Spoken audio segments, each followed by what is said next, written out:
profesional del deporte, ha trabajado en clubes como el Atlético de Madrid y como el Club Deportivo Almería también. Alejo, bienvenido y nada, te pongo en vivo. Estás con el micro apagado, hay que prenderlo. Ahora, perfecto. Ahora sí. Sí, bueno, muy buenas noches a todos desde España, buenas tardes para Latinoamérica y bueno, buenas noches si hay algún país de otra franja horaria. Estoy tratando de compartir pantalla. A ver, no.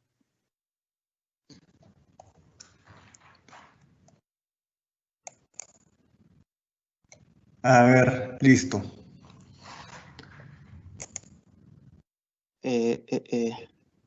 Bueno.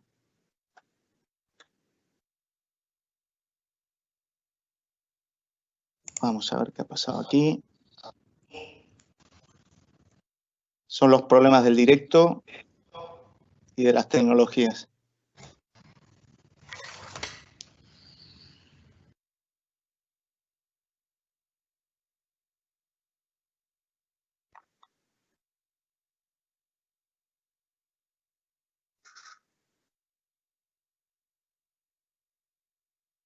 ¿Ustedes están viendo mi pantalla?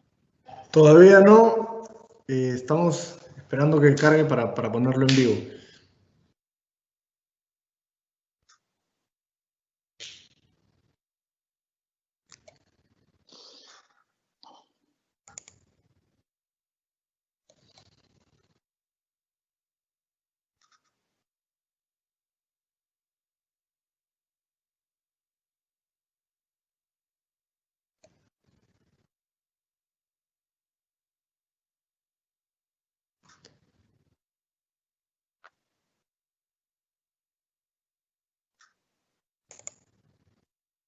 ¿Tengo que dar yo algo para...? Listo. Ahora sí, Alejo. Ahora sí. Perfecto. Después, para poner un vídeo, ¿tengo que salir de pantalla o manejo directamente de acá? Directamente desde ahí.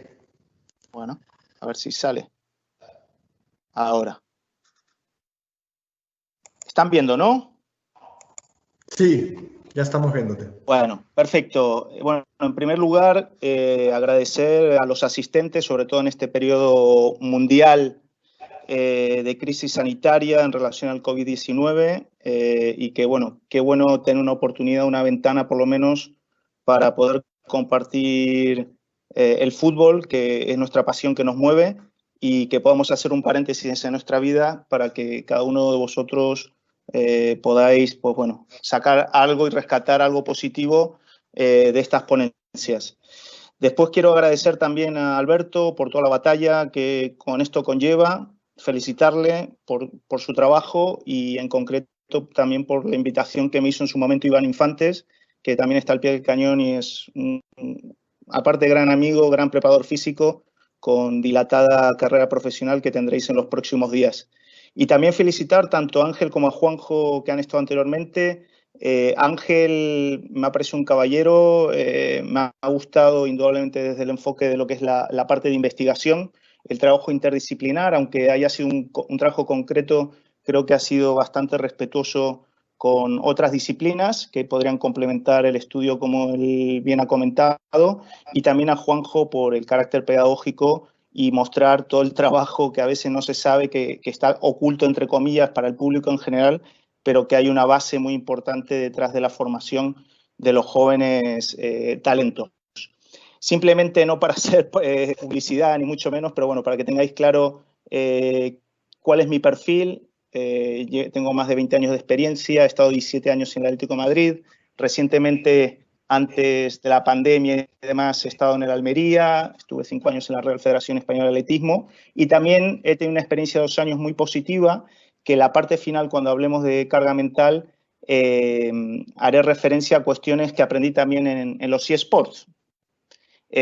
También dentro de mi formación soy entrenador de fútbol nivel 3, que no ejerzo, no es mi intención ser entrenador, pero sí poder realizar un trabajo más aplicado y más eficaz, en este caso dentro del fútbol. Bien, Si me permiten brevemente hacer un breve recorrido del desarrollo profesional del psicólogo del deporte para que comprendáis un poco en el punto en el que estamos. El inicio de la psicología del deporte a nivel mundial se asocia como nacimiento, ¿no? Aunque hay experiencias anteriores en 1965 con el primer Congreso Mundial que se desarrolló en Roma, en el cual hay que comprender que la psicología del deporte nace del ámbito del deporte, nace de los técnicos deportivos, de la necesidad que ellos detectan y que en un primer momento, pues bueno, cada uno desde su rol profesional buscaba cubrir. Después hay un periodo 2 en el cual se dan cuenta indudablemente que no solo saber deporte, que es importante desde un punto de vista aplicado, pero lo que realmente hay que saber es de psicología. Entonces empiezan a recurrir o empiezan a llamar y se empiezan a introducir psicólogos clínicos, pero claro, esa era la parte troncal histórica de la psicología, que es muy importante, pero como veremos después se ha evolucionado. Entonces se acercaron psicólogos clínicos que tuvieron sus primeras experiencias profesionales en el ámbito del deporte, con cosas positivas y otras no tanto porque vienen un poco lejos del contexto deportivo, para pasar después un periodo 3 en el cual el psicólogo empieza a tener formación especializada en psicología del deporte, y en torno al año 2010 se crea a nivel nacional en España en lo que es la División Estatal de Psicología del Deporte, en el cual además como entidad a nivel nacional se crea posteriormente lo que es una acreditación de psicólogo del deporte, en el sentido que no todo psicólogo vale. Para ser psicólogo del deporte y tener esta acreditación profesional se requiere primero indudablemente tener la licenciatura o grado de psicólogo, tener una formación especializada de 400 horas por lo menos y adicionalmente tener 4 años de experiencia profesional y por supuesto estar colegiado.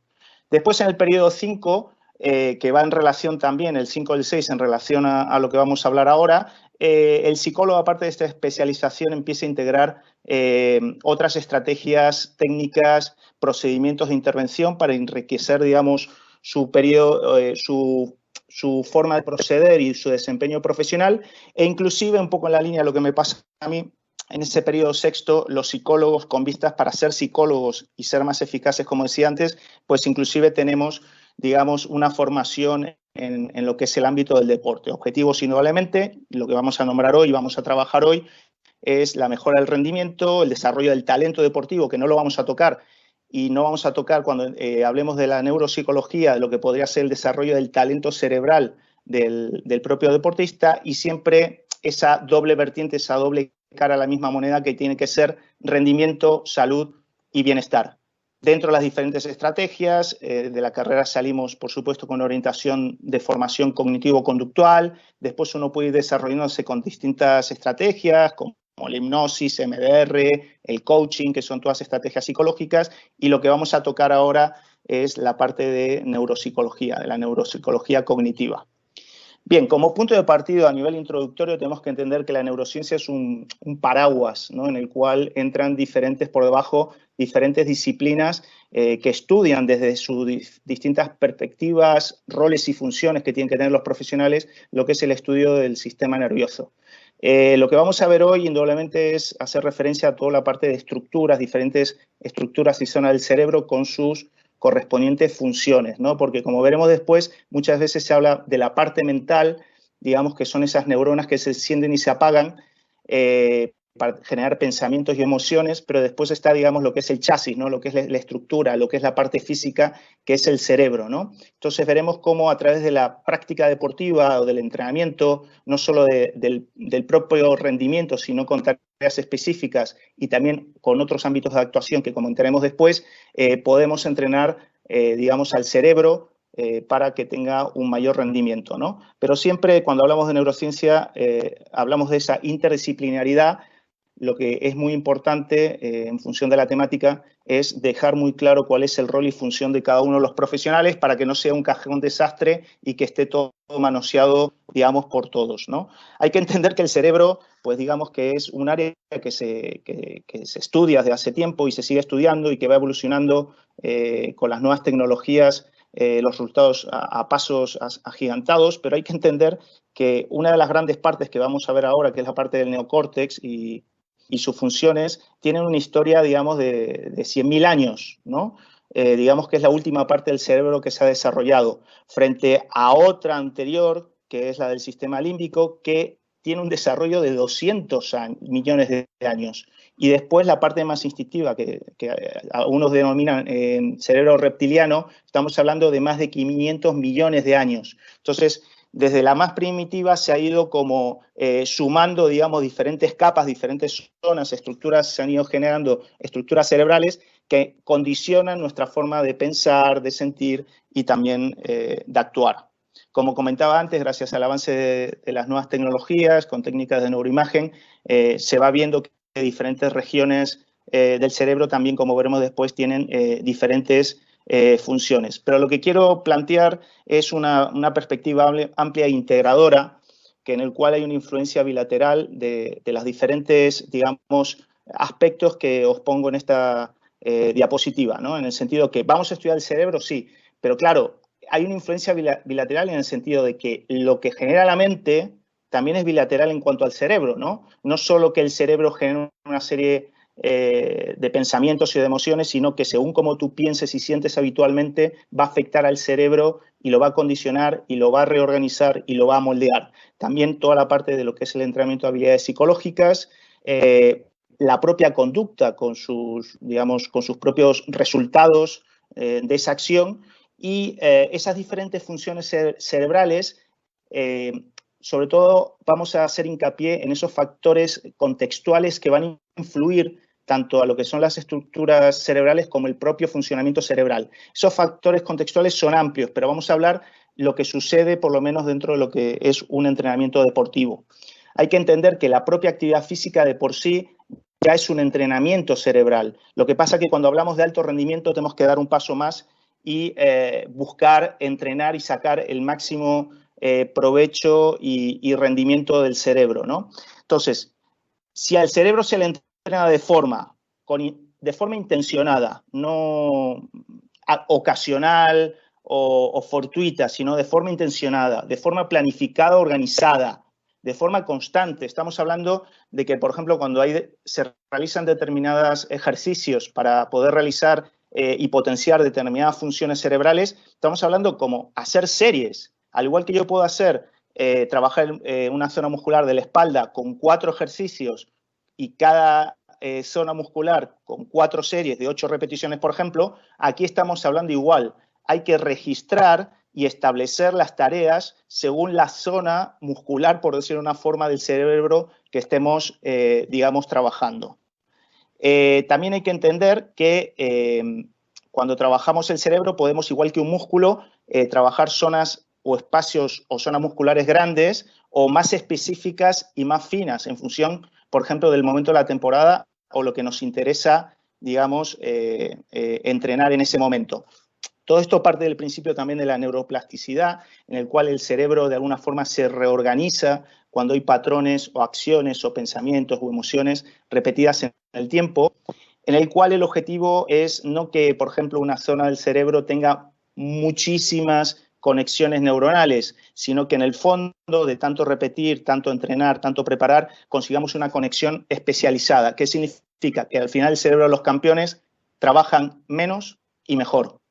Entonces, lo que estamos buscando aquí es que a través de ese entrenamiento cerebral haya un aumento de esa capacidad funcional que tenga esa zona del cerebro y que también tenga más resistencia. No solo la capacidad, no es que el coche vaya más rápido, sino que ese coche puede ir rápido durante más tiempo.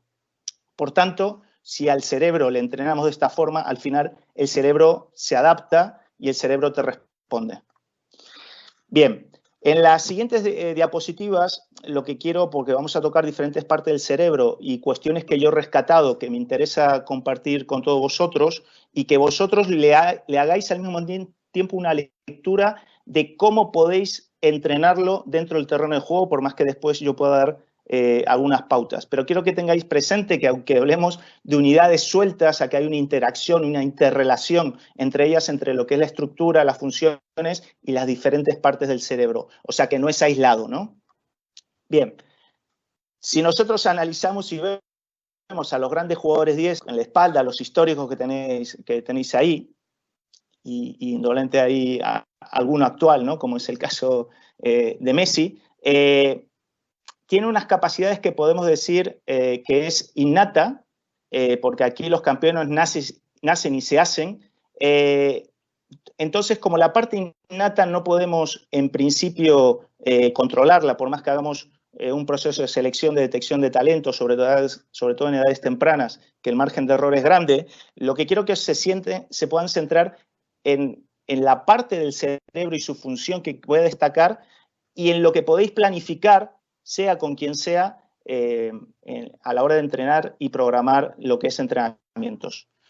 El primer punto, que es uno de los más importantes, es todo el tema de la corteza prefrontal, en el cual, si puedo sacar. Epa. ¿Qué me ha ido? A ver. Ahora. Perfecto.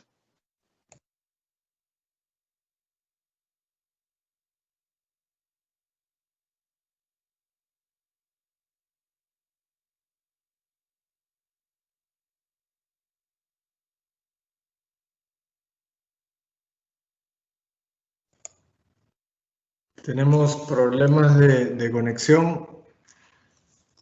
Esperemos unos minutos mientras Alejo se vuelve a nuevamente.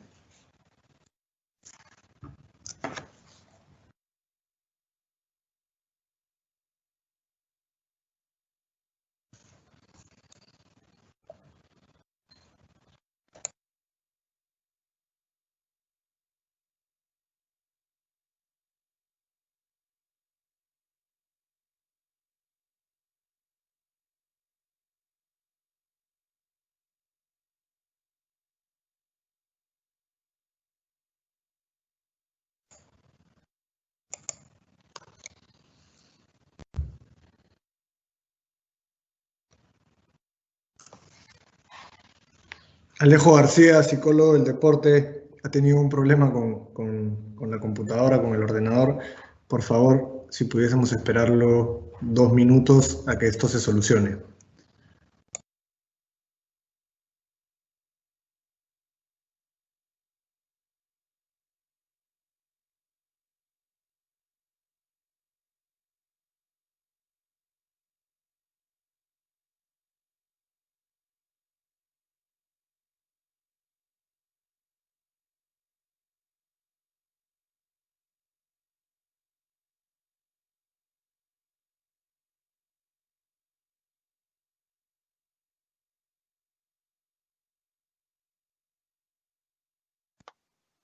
¿Hola? ¿Me escuchas? Alejo, te escuchamos. Sí. Tienes que Vale. habilitar tu cámara para poder verte nuevamente en vivo. ¿Me ven? ¿Me Ahora ven? sí. Ahora sí te estamos viendo. Vale. ¿Ven la presentación? Unos minutos. Vamos a conectar la presentación. Listo. Ahora sí. ¿Me ven? Orden. Vale, Correcto. perfecto. Genial. Disculpen, esto son las cuestiones tecnológicas, ¿no? Y por suerte, tanto Alberto como yo tenemos resiliencia mental, ¿no? Para afrontar las situaciones límites. Bueno, una de las partes que entran dentro de esos 100.000 años, o sea, una de las últimas etapas, digamos, del desarrollo del cerebro frente a esos millones de otras partes del cerebro, dentro de la corteza prefrontal, en el cual interesa entrenar y desarrollar todo lo que entra dentro de las funciones ejecutivas, esa parte del razonamiento, jugadores pensantes dentro y fuera del terreno de juego, la capacidad de resolver diferentes problemas, mejorar la velocidad de procesamiento de la información, conseguir una mayor flexibilidad cognitiva, importantísimo toda la parte de inhibición de impulsos, el automonitoreo, ¿no? Esa autoconciencia y ser consciente, digamos, del propio rendimiento y toda la parte que en relación a lo que es la creatividad, por ejemplo, tanto de ejecución como creatividad táctica, ¿no? Después hay otra parte importantísima que es la de los ganglios basales, en el cual la función principal es la de adaptación. Y aquí fíjense la importancia de consolidar aprendizajes y conseguir o facilitar lo que es la transferencia de lo entrenado a la competición, ¿no? Esa transferencia, pensar qué actividades se pueden hacer para consolidar aprendizajes y conseguir una mayor transferencia de cara a la competición visión, que en el fondo es lo que se busca, sobre todo en alto rendimiento, y que hay una parte del cerebro que está involucrada. Dentro del tálamo, que es una zona donde se integran los datos sensoriales, salvo el olfato, ¿no?, que es uno de los, el más primitivo, que tiene una antigüedad de más de 100 millones de años, y fíjense en la parte a nivel de la visión, que recibimos un 80% de esa información externa, pero claro, es un sentido que es más lento a la hora de procesar y que todavía no ha evolucionado del todo, porque también su antigüedad es más reciente y estamos hablando de unos 100.000 años, ¿no? Y dentro de ese desarrollo de la visión, que es muy importante en el rendimiento general del deportista, sobre todo hay otra parte que es más reciente y menos desarrollada, que es la visión periférica. Entonces, imagínense, por ejemplo, un jugador de fútbol que está en el centro del campo, o el mismo portero, una persona que necesita, digamos, un foco atencional amplio y externo, en el cual qué importante sería el poder desarrollar esta capacidad.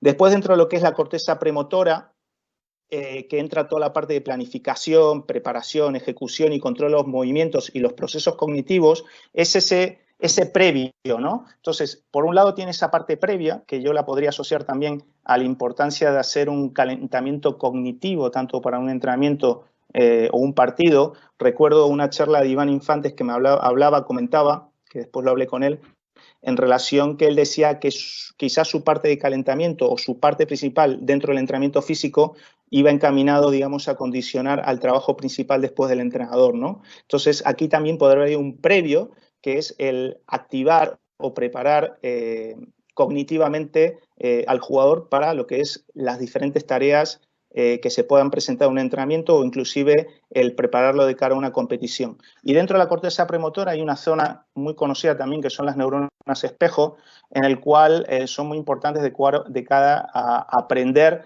comportamientos, por ejemplo, de otros jugadores, o aprender a través de la propia observación, o inclusive para hacer lectura analítica y registrar determinados movimientos en función del resultado. Por ejemplo, que un portero aprenda un determinado movimiento o gesto de un jugador significa que va a tirar hacia la derecha o a la izquierda ese penalti. Y después todo lo relacionado, digamos, también a la corteza motora, que quizás los preparadores físicos y los técnicos es la que más estáis acostumbrados, que es toda la propia gestión y realización de los movimientos voluntarios, que en el cual muchas veces se entrena a base de repetir, repetir, repetir, y que es muy importante también desarrollar y, como veremos después, también cuantificar.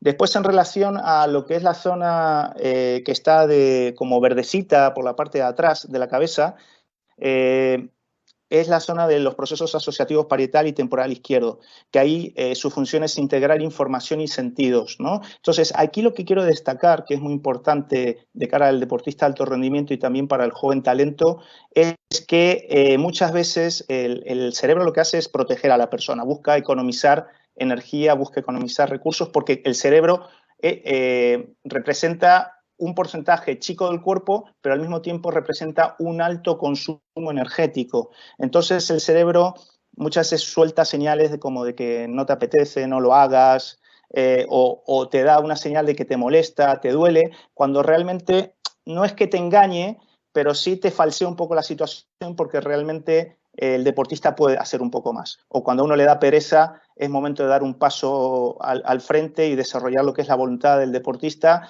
o cuando tiene una cierta molestia del deportista, es un momento también, salvo que haya un indicador de que puede haber una lesión y demás, es momento también de dar, digamos, un paso al frente, porque un poco más sí se puede. Dentro de la zona del cíngulo anterior, es muy importante desarrollar toda la parte de flexibilidad cognitiva y la mejora de toma de decisiones, ¿no? En el sentido de que si, por ejemplo, un jugador lo mantenemos siempre en las mismas condiciones, sin variedad, el cerebro termina muriendo si hay una sobreestimulación o hay una falta de estimulación, ¿no?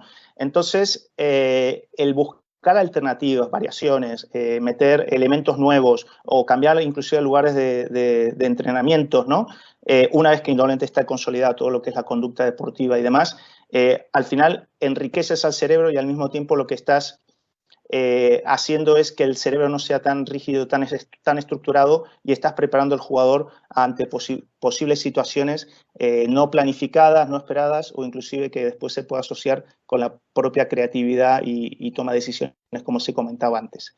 Y después, por último, el tema de la amígdala es fundamental, que integra las emociones y las respuestas autónomas, en el cual si hay respuesta de estrés, que es una respuesta adaptativa y necesaria del organismo, el problema está cuando hay una sobreactivación, y sobre todo cuando se está activando en momentos en el cual no se necesitan, ¿no? Antiguamente se necesitaba quizás para cazar un mamut, pero ahora si estoy en el sofá de mi casa viendo televisión y estoy estresado, pues es malo inclusive para mi salud. Imagínense en una situación de rendimiento deportivo en el cual, como veremos después, hay que mitigar, hay que reducir lo que es la propia activación de la amígdala, y en el caso que haya una respuesta desproporcionada, pues tenemos que saber autocontrolarnos. Todo esto que hemos comentado con anterioridad hay que integrarlo dentro de lo que es la planificación del entrenamiento cerebral, ¿no? Pero como no se puede entrenar todo en todo momento y para todos los jugadores y todos los equipos, ¿no? Entonces yo creo que hay que hacer unas preguntas guías que hay que ir respondiendo para poder integrarlo, ¿no? Entonces una de ellas, por ejemplo, es, bueno, ¿qué requerimiento tiene el sistema del juego del entrenador que propone y su propia filosofía, ¿no? Sobre el fútbol, ¿no? ¿Qué quiere? Jugadores rápidos de mente, porque podríamos decir, bueno, quiero todo, ¿no? Pero en función del sistema y la filosofía podemos adaptar y hacer algo más a medida, y después indudablemente atender la individualidad. Responder también qué perfil de jugador quiero a este nivel, ¿no? A nivel cerebral y a nivel mental, ¿no? ¿Qué entreno durante la pretemporada? ¿Cómo y dónde la entreno, ¿no? Y durante el primer, segundo y tercer trimestre, ¿qué entreno? ¿Qué preparo? ¿Cómo y dónde también, ¿no? Y siempre desde un punto de vista no de investigación, pero sí de un método científico, al menos un modelo ABA en el cual haya una evaluación en tiempo 1, una intervención, que es la parte de entrenamiento, y una nueva evaluación para ver lo que es la evolución de estas características o estas funciones cerebrales. Y después, por último, es muy importante esto, porque durante la edad de la adolescencia, por ejemplo, a nivel de funciones ejecutivas, es un momento crítico, en el sentido que en la adolescencia se crean conexiones, se destruyen, se crean y destruyen. Y todo lo que es la consolidación de lo que es la estructura y la función cerebral es más lenta. Entonces, son periodos en el cual hay que prestar muchísima más atención y tiene que haber una metodología rígida, con cierta flexibilidad cuando se requiera, pero sobre todo planificada y fiable, ¿no? Y después la maduración a nivel cerebral es en torno a los 25 años, 21, 25 años, en el sentido de que esto no es solo para chicos, porque como veremos ahora, hay diferentes edades en las cuales pueden ser algo más críticas las situaciones, ¿no? Entonces, por ejemplo, en periodos de entre 25 y 30 años, empieza a haber un declive de estas funciones. Entonces, es muy importante el poder entrenarlas. Y más si estás hablando de que el jugador quizás tenga más de 30 años. Ya cuando uno tiene 65, 60, 65 años, pues ahí es fundamental la parte cognitiva de poder entrenarla para no perder esa funcionalidad. Pero si hablamos de alto rendimiento, tenemos que formar al jugador por un lado y tener en cuenta como un mínimo las diferentes etapas. Fijaros que en eSport, en torno a los 25 años, los jugadores se jubilan, se queman, y dicen muchos que disminuye su capacidad. Como es tan mental los eSports, puede ser que se quemen por la alta exposición indudablemente, y según lo que dice la teoría, disminuye un poco las capacidades, ¿no? No pueden ser determinantes. El modelo indudablemente de los eSports tiene que seguir evolucionando y creciendo, pero tengamos en cuenta que en función de la edad quizás hay un requerimiento específico, ¿no? Claro, ¿cómo entrenamos? ¿Dónde entrenamos todas estas capacidades? Porque antes lo dije en torno al fútbol. Sí, indudablemente tenemos que integrarlo dentro de lo que son las diferentes situaciones de entrenamiento, que puede ser el calentamiento, dentro de la parte de preparación física, esas tareas, o en la parte principal del entrenador, si compete, ¿no? Después puede haber otra parte fuera de lo que es el entrenamiento de campo, para hacer un entrenamiento específico, ya sea de laboratorio o estaciones, como veremos después, siempre atendiendo no solo a la parte grupal, sino al tipo a la individualidad. Hay que llegar a la persona. También es importante establecer estilos de vida en cuanto a hábitos, tareas concretas que estimulen vida sana, realizar unas tareas para que no haya una sobreexposición, por ejemplo, al móvil, aparatos electrónicos, y otras cuestiones que también con el día a día es una forma de entrenar.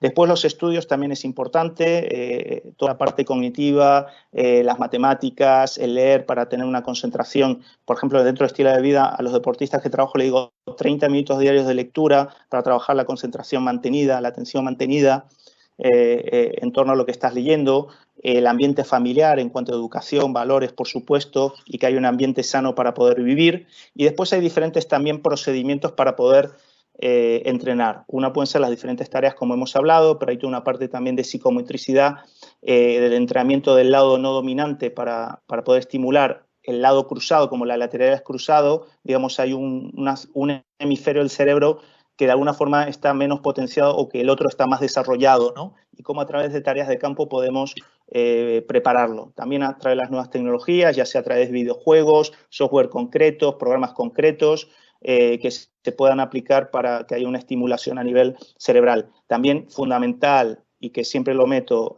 para no ir solo a la maquinita, no ir solo a la pantalla, no ir solo al móvil, toda la parte de entrenamiento a través de juegos tradicionales, por ejemplo, el ajedrez, fundamental. Interviene concentración, autorregulación, es uno de los deportes, digamos, mentales más completos, ¿no? Entrenamiento con música, sobre todo cuando se busca no solo el propio efecto de la música para estimular, por ejemplo, el hemisferio derecho, música hablo sin letra, ¿no? Porque ya entraría el hemisferio izquierdo en juego, pero sobre todo también como trabajo emocional a la hora de trabajar con los momentos de carga altas de trabajo, en el cual aumenta, digamos, la capacidad de esfuerzo, ¿no? También el entrenamiento de otros deportes es muy importante en el sentido que no sea a veces solo fútbol o hacer otras actividades complementarias. La otra vez estaba viendo un equipo profesional de rugby que estaba haciendo danza, ¿no? ¿Qué te aporta eso dentro no solo de una cuestión puramente deportiva o motriz, sino también a nivel cerebral y a nivel mental? Y, por supuesto, toda la parte que es el entrenamiento mental, el entrenamiento psicológico con el psicólogo del deporte. Pero principalmente lo que buscamos en alto rendimiento es potenciar capacidades y reducir interferencias. Y si yo tengo que elegir dos cosas, lo que quiero es potenciar las funciones ejecutivas de la corteza prefrontal y lo que quiero es mitigar, aliviar, proteger lo que es la amígdala y la respuesta de estrés, con estilos de vida saludables, hábitos concretos, autorregulación emocional, por ejemplo, se sabe que aprendiendo técnicas de relajación, pues se protege, se reduce la activación de la amígdala, pero al mismo tiempo dentro de las funciones ejecutivas tengo que aprender a autocontrolarme y autorregularme, ¿no? Entonces yo creo que son las dos zonas que en alto rendimiento también hay que hacer hincapié.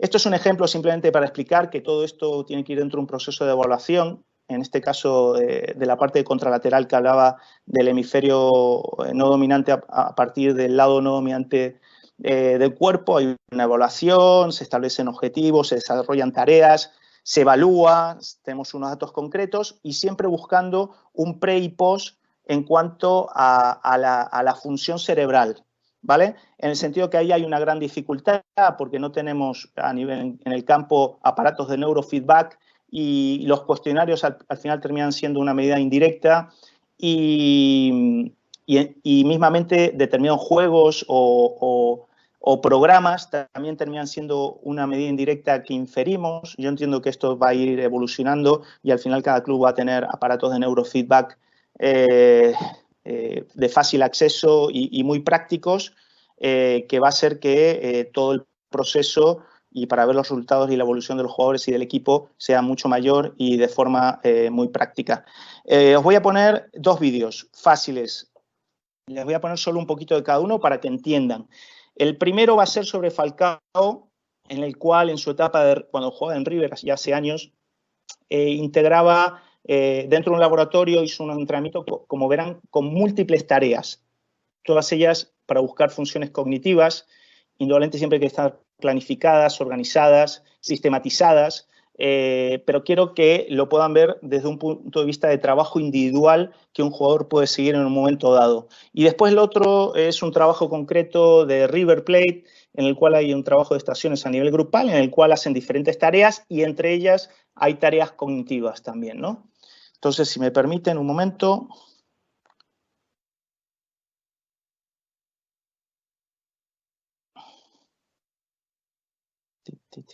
A ver. ¿Están viendo una pantalla negra, Alberto? Por ahora no, solo te podemos ver a ti. ¿Ahora? ¿No? Todavía nada. Para. No. Para un momento. Doy compartir nuevamente. Compartir. Vamos a ver. Vamos aquí. ¿Ahora? Ahora sí. A ver, ¿Escuchan ahora audio? sí. Todavía no. Recién lo vamos a poner en vivo. Ahora sí. Ahora sí está en vivo.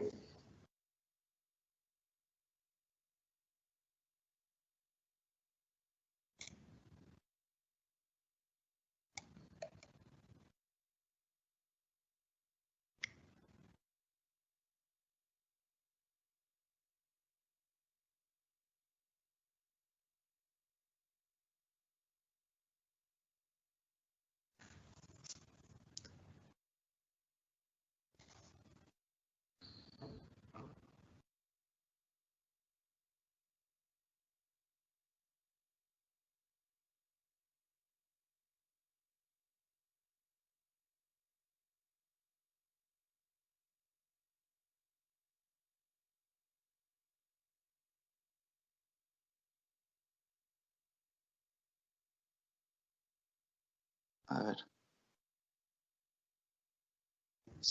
Salimos.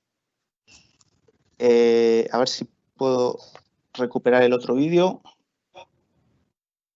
A ver. A ver si puedo rápido.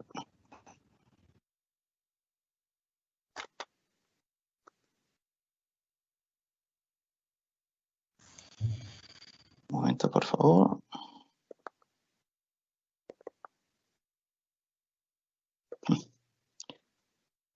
Eso, aquí. Vale. Vamos. Ah, no, perdón. Pretemporada. Vamos a sacar el vídeo anterior. A ver si se puede. Y vamos.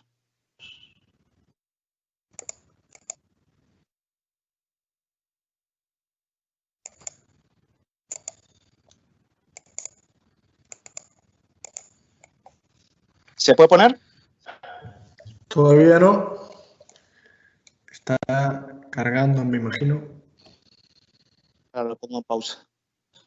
Avísame cuando se vea la imagen.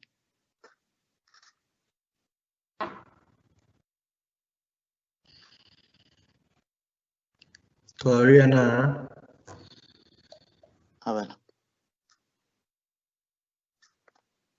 Doy compartir. Vale. Vale. ¿Ahora?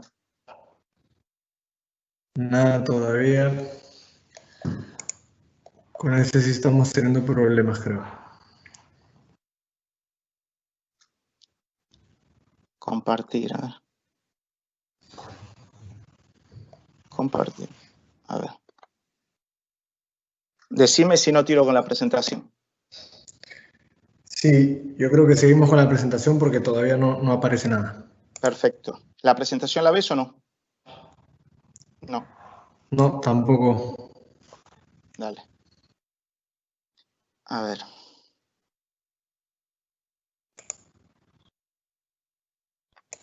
¿Ahora?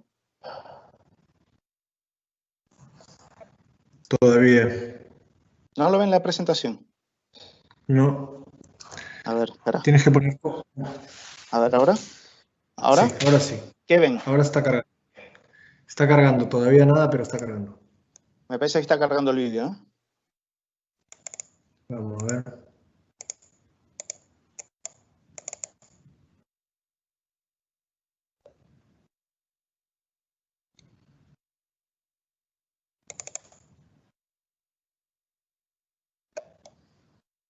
Ahora sí.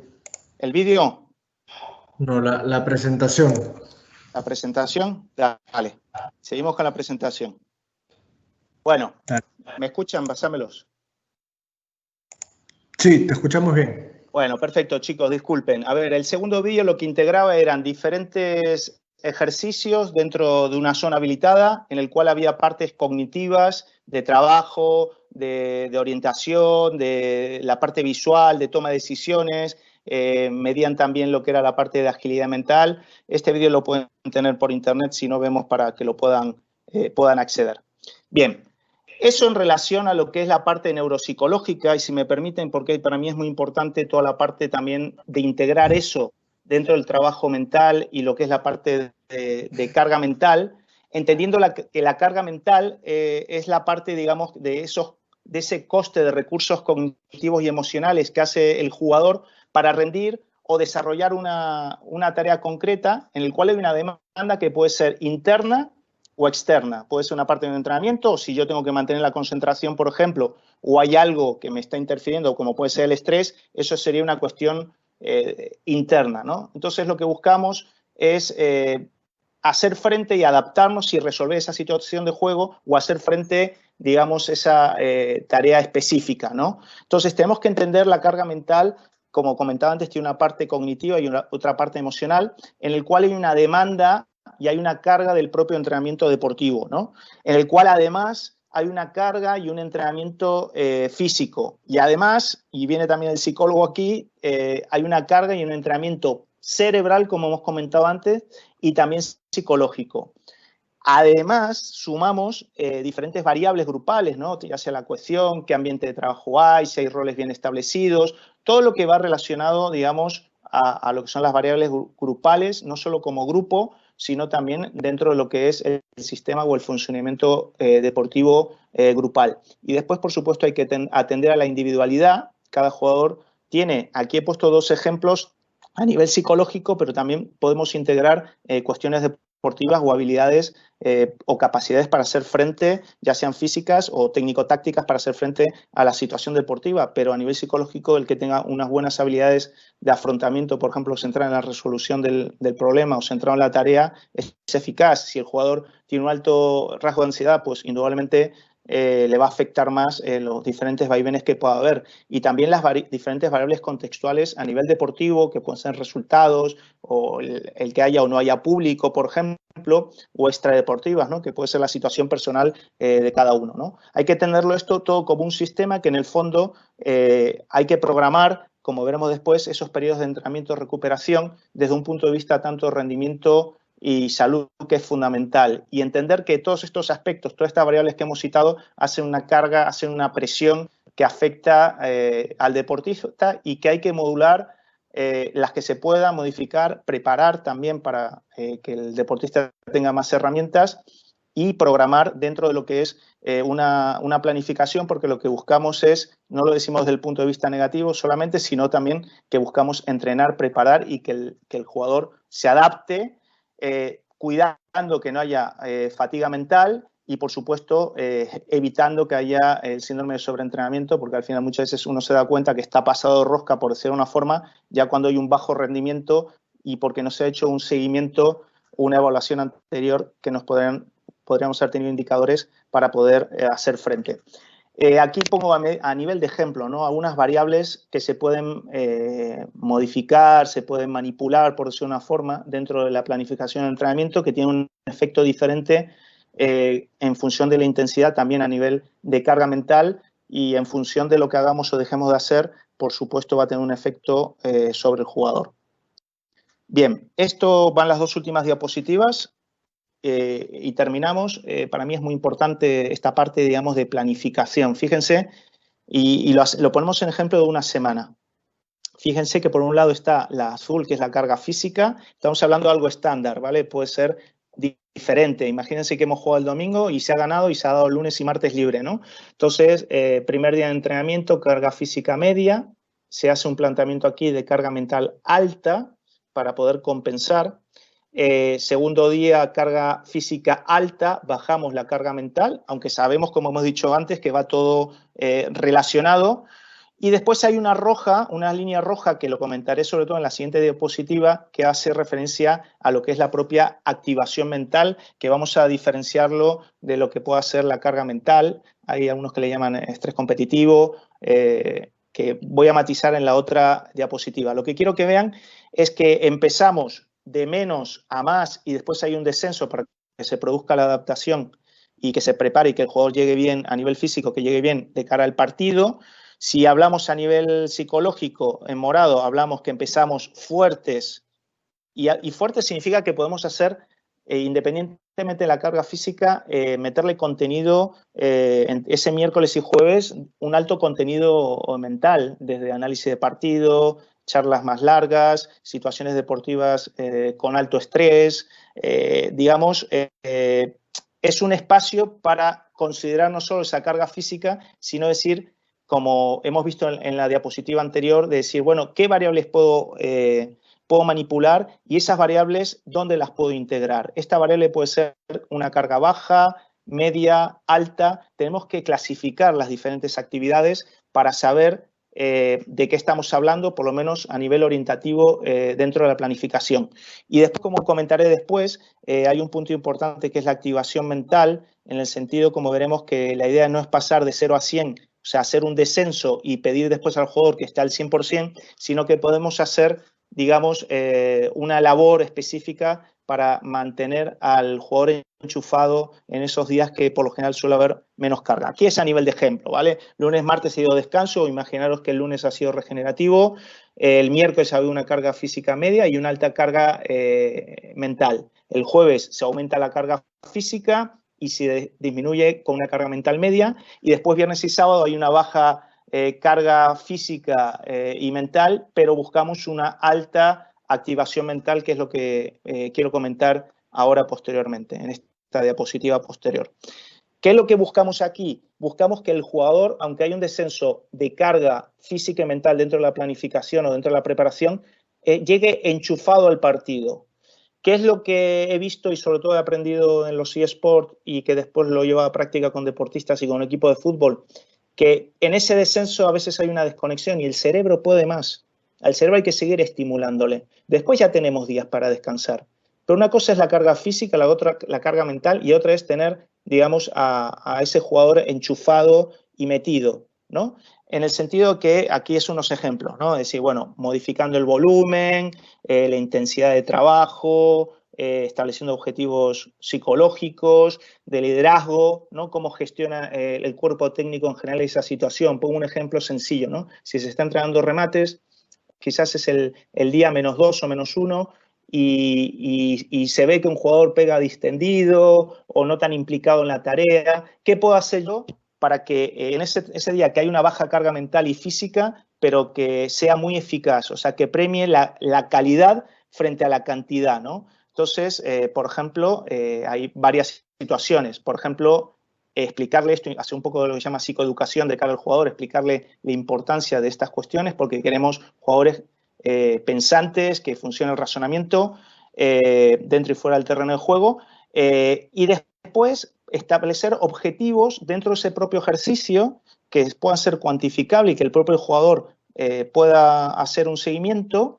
Y quizás ese ejercicio dura muy poco, ¿no? Desde que sale de la fila, si hay o no un movimiento previo o es solo remate, la ejecución es un momento muy corto, pero después el jugador desconecta, hay que dejarle desconectar, va a la fila y quizás cuando está esperando su turno nuevamente para hacer el ejercicio, ahí hay una labor también importante del cuerpo técnico para pedirle eficacia, implicación, que esté concentrado, que es importante, porque eso lo que hace es que el jugador esté enchufado mentalmente. Y si encima hay una mejor ejecución, el jugador sale más reforzado, aunque la carga de trabajo no ha sido alta. Entonces ahí lo que buscamos, sobre todo, es todo el tema de, digamos, de la eficacia dentro de esa activación mental que queremos mantener, sobre todo los últimos días de la semana, que se baja la carga y queremos que el jugador llegue enchufado en el día del partido.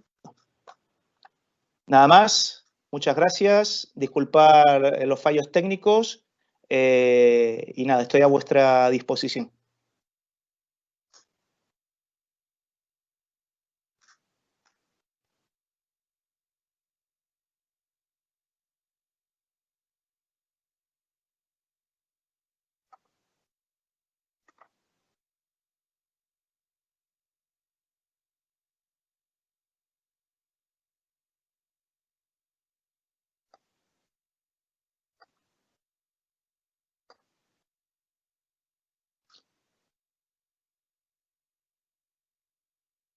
No te escucho. Ahora. ¿Ahora me escuchas? Sí, ahora te escucho. ¿No se escuchó nada de lo que dije? No, no te escuché Bueno, nada. te, te agradecía por la presentación. La verdad que ha estado bastante buena. Hemos tenido mucha gente conectada y estoy seguro que a ellos también les ha parecido una gran presentación. Y nada, recordarle a las personas que pueden usar el botón de preguntas y respuestas para poder hacer las preguntas que quieran. Y vamos a ver, vamos a responder las que podamos. Alex Maestre te pregunta, buenas tardes, saludos desde Colombia. Tengo una pregunta. Durante el microciclo de competencia, ¿cómo se debe dosificar la carga mental o a qué porcentaje es adecuado? Dame un segundo que te pongo en vivo para que puedas respondérsela. Sí, vamos a ver. Yo creo que lo que hay que es planificar conjuntamente. O sea, aquí la clave es los trabajos interdisciplinares de trabajo. No es esa pregunta solo para mí, sino que ahí está el entrenador, el preparador físico y está el psicólogo del deporte. Cuando nos sentamos todos en la mesa, ahí valoramos las diferentes etapas dentro de una temporada y cuáles son los objetivos, también teniendo presente, como dice el Cholo, ese partido a partido, a la hora de planificar determinados momentos importantes de la temporada que uno quiera planificar. También hay que ver la trayectoria de cada uno de los equipos, tener en cuenta cada una de esas variables. Entonces, así en abstracto me resulta complicado evaluarlo o hacer una respuesta, digamos, efectiva. Yo creo que la clave es el análisis y, mejor dicho, primero la planificación conjunta. Por ejemplo, en toda la parte de pretemporada para mí es muy importante lo que es el acondicionamiento general de funciones generales del cerebro para después ir integrando partes específicas o funciones específicas como puede ser aumentar el procesamiento de la velocidad o sea, lo que es el procesamiento de la información, acelerarlo o ganar más agilidad mental, por ejemplo, es importante. Entonces, analicemos de forma interdisciplinar, hagamos una planificación y analicemos los diferentes momentos que pueda pasar el equipo en general o determinados jugadores en particular. Buenísimo, Alejo. Una pregunta más. Alejandro Flores nos pregunta, saludos desde México. Mi pregunta es, ¿en qué momento de la temporada son ideales aplicar estas tareas cognitivas con el grupo? Y dentro del microciclo, ¿qué tan cercanas o alejadas de la competición? Bien, yo creo que la planificación tiene que abarcar toda la temporada.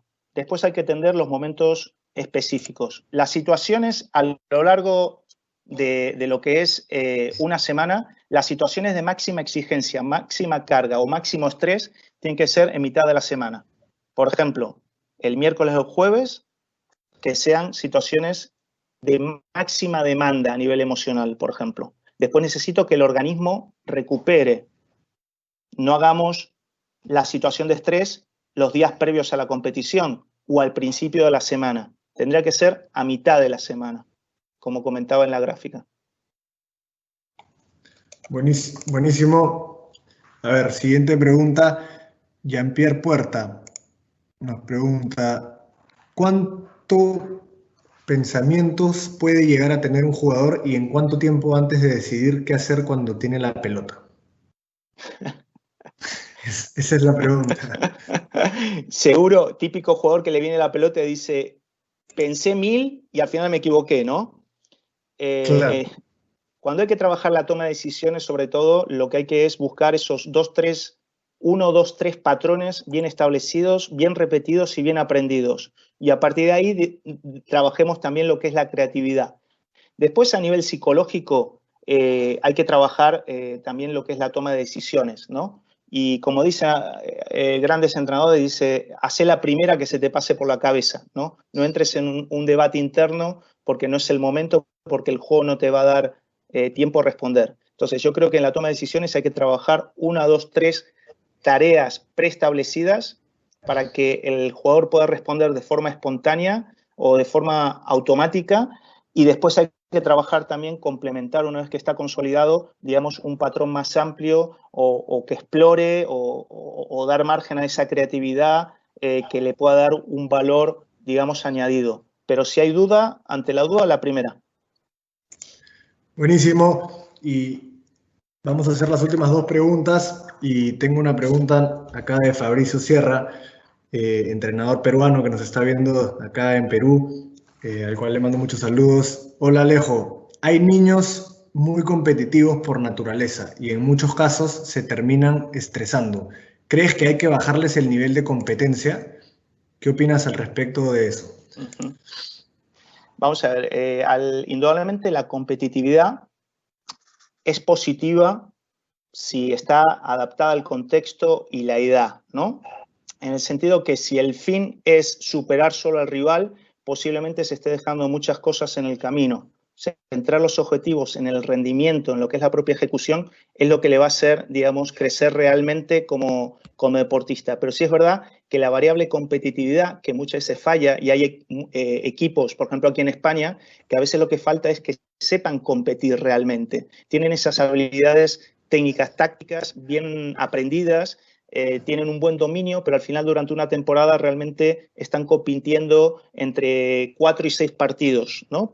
De ciertos equipos que tienen un gran nivel, como puede ser un Real Madrid, Atlético de Madrid, en Madrid, ¿no?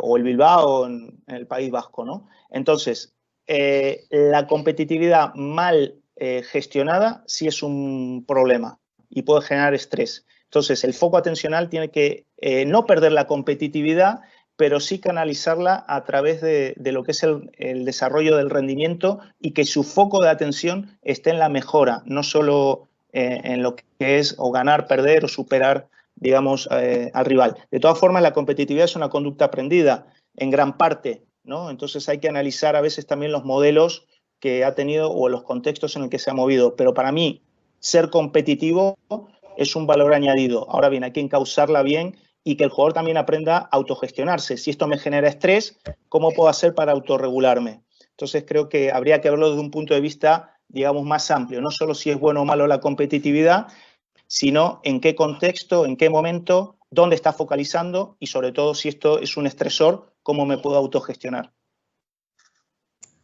Buenísimo, Alejo. Y nada, para terminar, porque ya estamos sobre la hora y la verdad que me pone muy contento leer que nos escriban.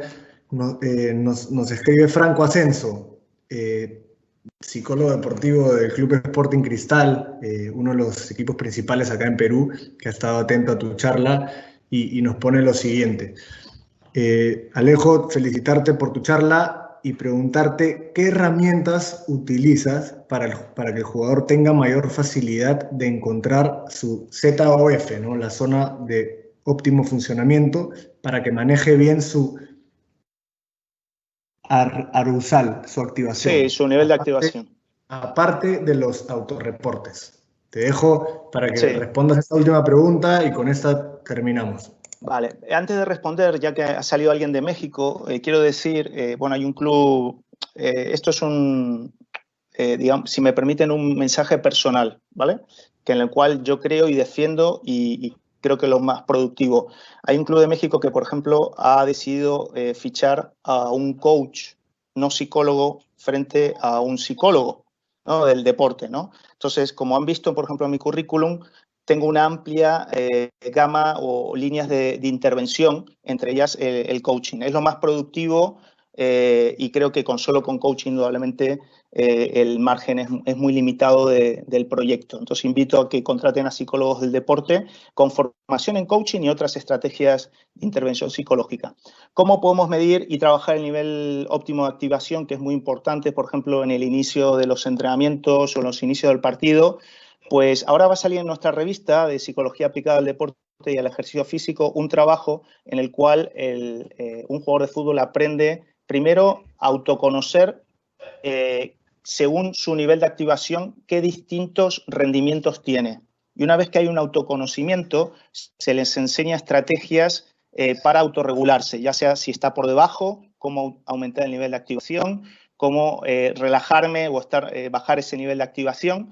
Yo utilizo mucho a través del reloj y a través de la tasa cardíaca que me dé un indicador más o menos fiable o cercano en relación al nivel de activación. Entonces hacemos un entrenamiento primero, digamos, en despacho, después hacemos un entrenamiento a nivel de entrenamiento y después hacemos un entrenamiento o llevamos a cabo esta preparación en el propio partido.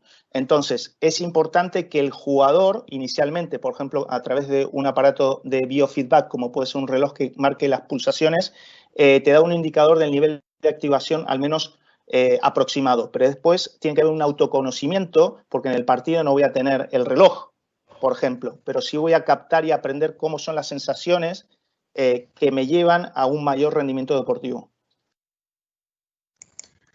Buenísimo, Alejo.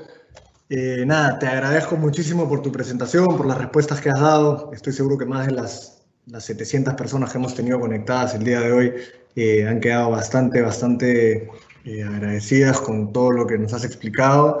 Y nada, te dejo unos minutos para que puedas despedirte, decir algún comentario adicional antes de cerrar el día de hoy el Congreso. Bueno, lo primero, agradecer a todos los asistentes, insisto, en este periodo de COVID-19. Con Alberto estamos, bueno, le he enviado y próximamente os podrán enviar un cuestionario de un estudio que estamos realizando a nivel internacional, liderado por la Universidad Autónoma de Barcelona, en el cual queremos registrar cómo están los entrenadores en relación a este confinamiento o próxima inicio a lo que es la actividad deportiva. Agradecer también a mis compañeros que han expuesto antes y bueno, Alberto, ¿qué te voy a decir? Que has estado ahí siendo un valiente y sobre todo con esa fortaleza mental para adelante y que está saliendo bien. Gracias. Esa resiliencia mental que comentabas hace un rato. Pero nada, gracias a ti, Alejo, y felicitaciones por la presentación. Y nada, comentarle a todos los asistentes de que este es el fin del día de hoy. En cuanto al Congreso, el día de mañana continuaremos. Arrancamos a las 12 p.m. hora de Perú, 2 p.m. hora de Argentina y a las 19 horas de España. El día de mañana tendremos, en primer lugar, a José Antonio González hablándonos de la metodología del fútbol base, luego a Marcos Trueba hablándonos sobre la dirección deportiva, Antonio Caballero, el proceso del entrenamiento desde una preparación física basada en el juego, y por último, para cerrar el día de mañana, con Iván Díaz Infantes hablando sobre la adaptación metodológica a un nuevo club. O sea que muchísimas gracias por su participación el día de hoy y nos encontramos mañana nuevamente. Hasta luego. Recordarles de que el link de esta conferencia va a estar grabado por 48 horas, viéndolo desde el mismo link desde donde se conectaron. Nada, muchísimas gracias y hasta luego. Gracias.